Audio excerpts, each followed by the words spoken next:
రోజున మనం అమరావతి యొక్క విజయవాడకి పడమర వైపు నుండి వెస్ట్ బైపాస్ ని కృష్ణానది మీద ఉన్నటువంటి బ్రిడ్జిని చూడటం జరిగింది. దరిదాపుగా నవయుగ కంపెనీ ఇక్కడ బ్రహ్మాండంగా ఈ వర్క్ అంతా కూడా పూర్తి చేశారు.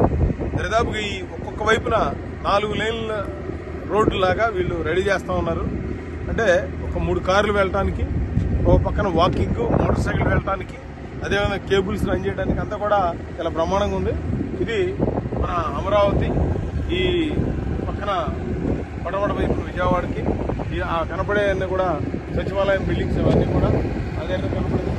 అది అక్కడ వల్ల మరి మిడ్ కాలేజీ ఇవాళ ఈ డెవలప్మెంట్ దరిదాపుగా మన ఆంధ్ర రాష్ట్రంలో ముఖ్యంగా అమరావతికి మనం గత 10 సంవత్సరాల్లో కూడా మోడీ గారు దేశం మొత్తం మీద కూడా నేషనల్ హైవేస్ డెవలప్ చేయాలని చెప్పి అందులో భాగంగానే ఈ వెస్ట్ బైపాస్, దీని తర్వాత మన ఔటర్ రింగ్ రోడ్ని 183 కిలోమీటర్లు అది కూడా దరిదాపుగా డిపిఆర్ రెడీ చేయమని కేంద్ర ప్రభుత్వం గడ్కరీ గారు చెప్పడం జరిగింది. ఇటువంటి మంచి ప్రాజెక్టు వల్ల ఆంధ్రప్రదేశ్కి ఈ వెస్ట్ బైపాస్ అదేవిధంగా ఔటర్ రింగ్ రోడ్డు వల్ల గేమ్ చేంజర్ అవబోతా ఉంది. కాబట్టి అదేవిధంగా ఇక్కడ ఇవాళ ఉన్న టెక్నాలజీలో నేను ఎన్నో దేశాలు తిరిగాను, అమెరికా కానీ దుబాయ్ కానీ, అక్కడికంటే కూడా బెస్ట్ క్వాలిటీతో ఎక్కడ చిన్న పంపు కూడా లేకుండా ఈ బ్రిడ్జి కన్స్ట్రక్షన్ జరుగుతుంది. దరిదాపుగా 2.5 కిలోమీటర్లు గొల్లపూడి నుంచి వెంకటపాలెం వరకు కూడా అటువంటి ఈ రోడ్డుని మేము ఇవాళ వీక్షించి దరిదాపుగా ఏప్రిల్కి ఆఖరికి ఈ బ్రిడ్జ్ కంప్లీట్ చేయడానికి ప్లాన్ చేస్తా ఉన్నారు నవయుగ కన్స్ట్రక్షన్స్.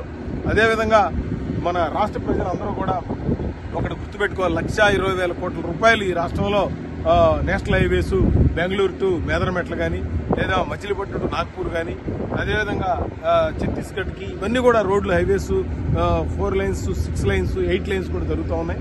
తప్పకుండా ఈ యొక్క ప్రాజెక్టు విజయవాడ వెస్ట్ బైపాస్ ఏదైతే ఉందో ఇది మన రాష్ట్రానికి గేమ్ చేంజర్ కాబోతుంది నెక్స్ట్ 4-5 మంత్స్లోనే.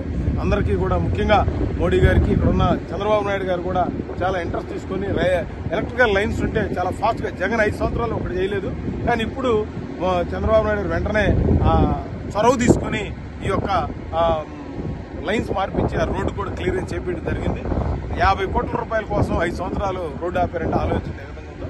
అదేవిధంగా మరి చంద్రబాబు నాయుడు గారు కానీ, ఇక్కడ ఉన్నటువంటి పవన్ కళ్యాణ్ గారు కానీ, మరి పురంధేశ్వర్ గారు, లోకేష్ గారు కానీ ఈ యొక్క రాష్ట్రంలో డెవలప్మెంట్ కోసం కేంద్రాన్ని మరి ఏ విధంగా సపోర్ట్ తీసుకోవాలో ఆ విధంగా తీసుకుంటూ డెవలప్ చేస్తున్నందుకు ముఖ్యంగా మోడీ గారికి ధన్యవాదాలు తెలుపుతున్నాను. అదేవిధంగా చంద్రబాబు నాయుడు